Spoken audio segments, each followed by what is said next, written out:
Hello YouTube. In this video I want to explain this amplifier in a little more detail and show you on my DSO how to measure some harmonic distortion and how to calculate the output power from the readings of the oscilloscope and from the readings of the 2RMS digital multimeter and maybe some old-fashioned analog meter and the difficulties among them. So first I want to show you in a little more detail what's going on here and what's going on over there. Therefore I put the cam out of its tripod. Oh, come on over here. So here we go. This is the little amp you're familiar with. I show it in my previous videos. And this is the schematics, and just begin with them. This is the like this maybe better, yeah. This is the first triode section. It is actually inside this tube, and this is the phase splitter, located the triode section in this tube, and frontmost is underneath here. It's just the Bendaxal network and the driver triode. Okay, let's see. This is the input volume, feed into the triode, and then decoupled with the capacitor over here. And this little thing here is the breakout point, because I put this one in the face plate directly underneath the the potentiometers, and therefore I added this little drawing here to know what I'm doing. Okay, and the output here is feed right through over here and goes on here through the phase splitter, and we got some grid resistors here and here, and this is the grid stopper resistors over here and over here as well. And I also want to discuss this little thing here and how it works, and why I use these capacitors inside here and what they do in the circuit and with the output. And maybe I discuss the so-called ultralinear tapped output transformer. In today's episode I omit this one here completely, because it gets too complicated to do it all in one video. Okay, next step is I want to go in a little more detail on the DSO. Set this to measurements. Okay, maybe we can read the measurements as well. If it's focused. Here, some way. Okay, This is the readout here, peak voltage, peak frequency and RMS voltage for channel 1, and this is peak voltage and RMS voltage for channel 2. Channel 2 is the input signal and channel 1 is the output signal.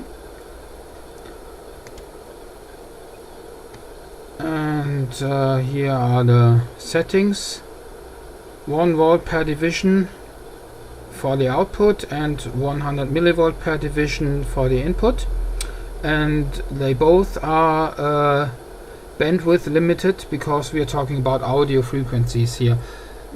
This walkthrough transients are generated by my lights here, lab lights, because they are dimmed, you see. Let's get away when it's fully on, but it's overexposed the video, so I leave it halfway and I have to deal with it. But I checked it before. It's okay. Our stabilizer is off. I need to check, switch it on. Okay, I'll be right back. Okay, here we go again. I just placed the camera on one of my lab lights,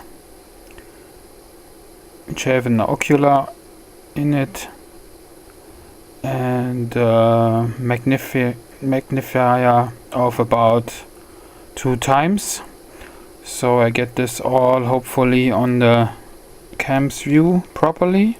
I hope so. Let's figure it out like this, a little bit more over here and a little bit more over here to give it all. So okay, so the first thing I want to do is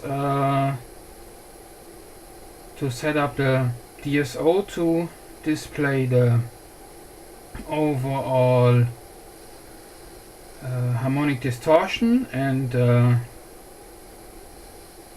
harmonics, the even and the odd harmonics on the versus voltage, output voltage. And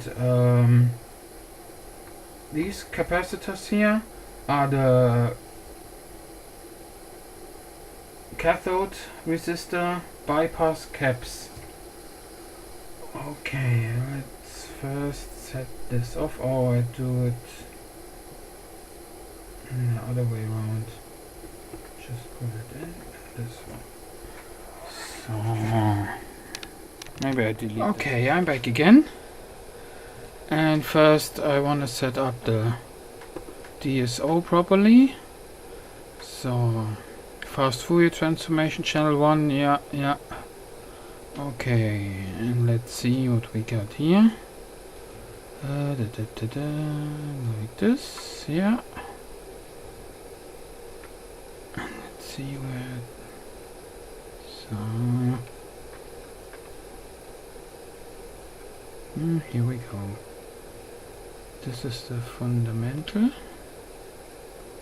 Yeah, because this is at least 1/3 of full power, so it's just the fundamental and it's way above, so put this over here.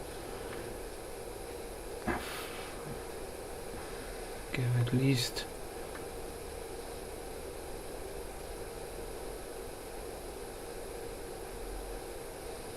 check this, maybe like this, yeah. So okay, switch channel 2 off, we don't need it here, just to get a more clear view of what's going on with channel 1. Let's put this on the line, yeah. AC coupling, okay. Put it right back. So maybe just now. This is put it over here and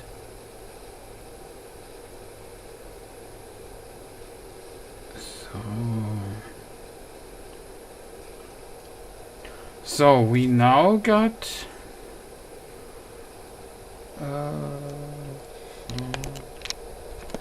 come on. So give it a more detailed view here. So a little bit over here. Hope you can see this. This is the fundamental. This one here. This is second harmonic, K2. We got an output voltage of about 2 volts. This is the direct RMS voltage, because it is a true RMS multimeter, and it's just slightly above 2 volts, and the measurements of the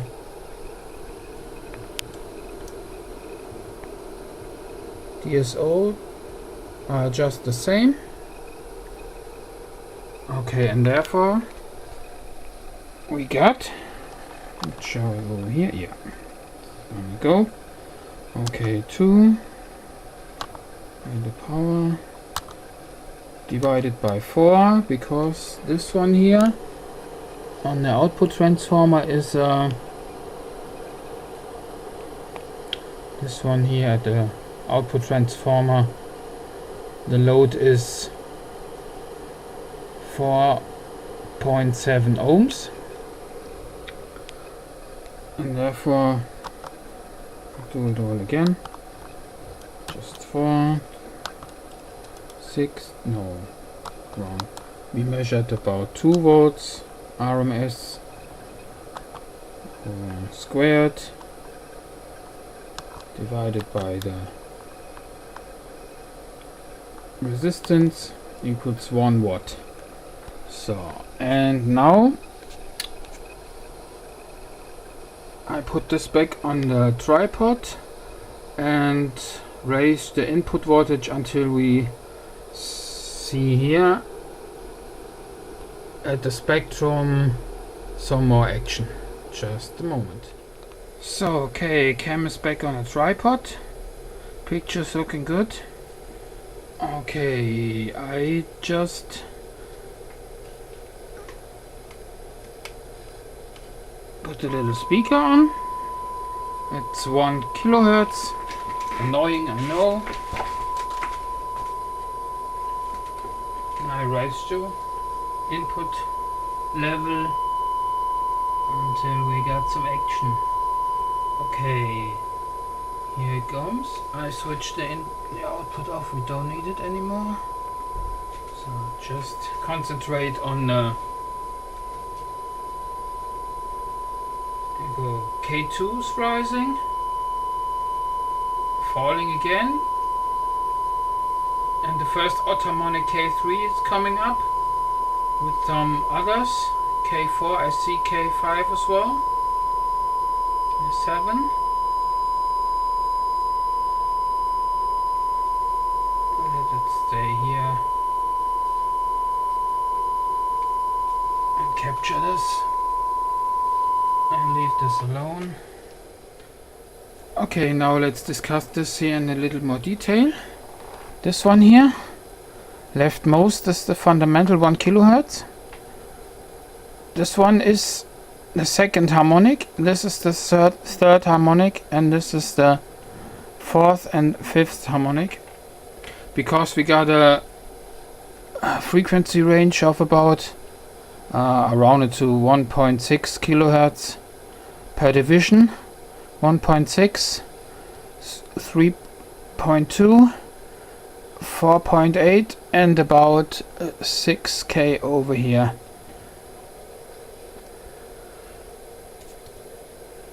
And you see I got a 10 millivolts per division over here.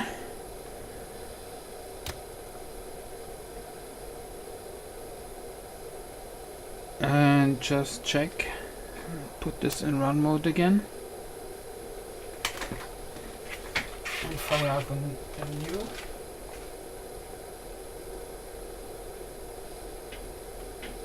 Oh, come on. Oh, here we go. Let's put the speaker back on. Yep. Okay. We have K2s coming up. K3 and yeah. Let's put them cool. Like this. I think this one is the best. Let's stop this. Put this away. So, and here we go again. I missed the total voltage. Just put it back. Yeah. As always.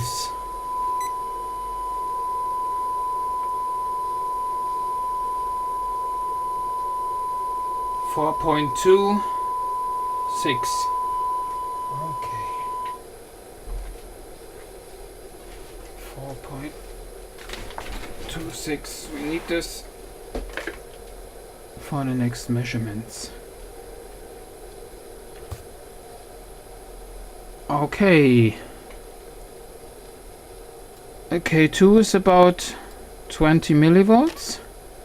As so is K3. No, 20 millivolts, yeah. And K4, yeah. Good. Let's put this. So let's see. I need a little help from the calculator and have this in a view. So let's see. We got a peak voltage of about, fundamental was 4.25 volts, and measured K2 for example was around 20 millivolts. Okay, this comes to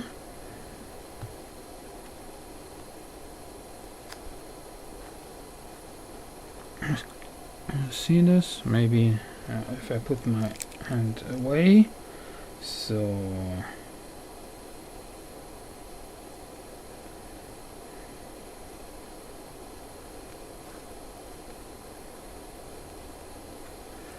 this is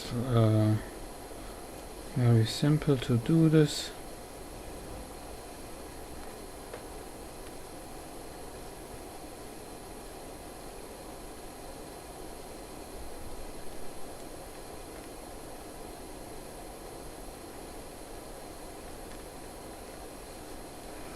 What do we need to? We want to know the K2. This little bit over there. Can't see the whole thing. I'll put it underneath, huh? So K2 equals, we just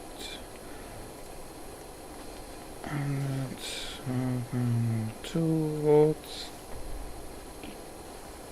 divided by 4. This is no volt here, so 5 volts. So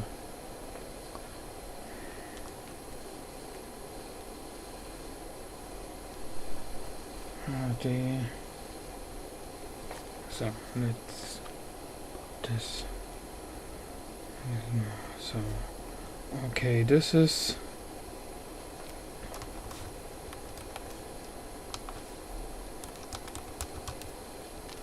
volts divided by divided by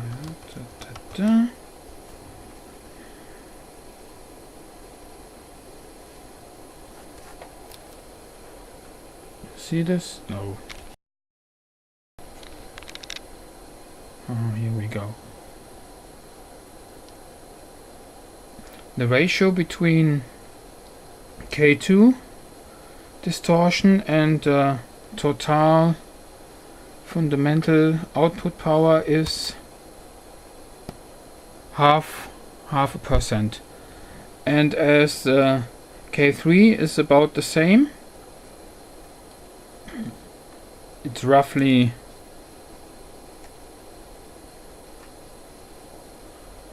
The same as well. Put this down a little, if it will go. Yeah. So as we see here, it's just K3 is just K4. Sorry, it's just half, roughly half this. We end up with I put it down here. K4 is about half that, roughly, and 2% here as well. Here as well. So, and this is how you can determine the distortion of each harmonic. I got some more over here, but you see it comes roughly about total harmonic distortion is roughly, this is equal to around 1, and we got some more over here. I estimate this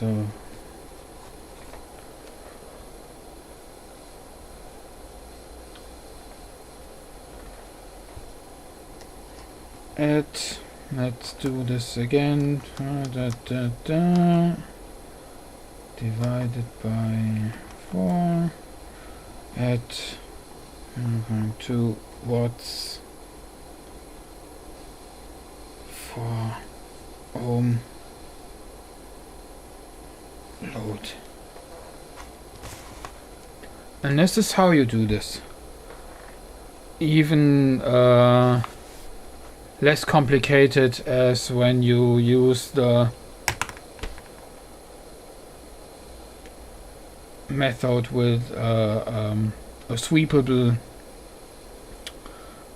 filter network, where you have to sweep the filter from here starting point to maybe how high you can go with your filter, and detect with the analog meter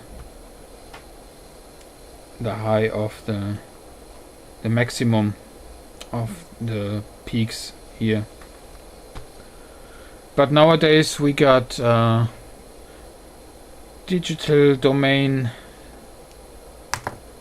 sampling oscilloscopes, so it's very easy. I wish I had this 20 years ago. 20 years ago I had a big rack unit with a bandpass filter to sweep this here. And this is all gone because it is big and is heavy and is very complicated to set up. And nowadays, with the help of the DSOs, if even this is this one is a rather cheap one, it's very easy to do this kind of work today. So next thing I want to show you about the behavior and the reason, or the why we put this little bypass caps, this one here and this one here, in the circuit. Because on the one hand it improves the output power, but on the other hand it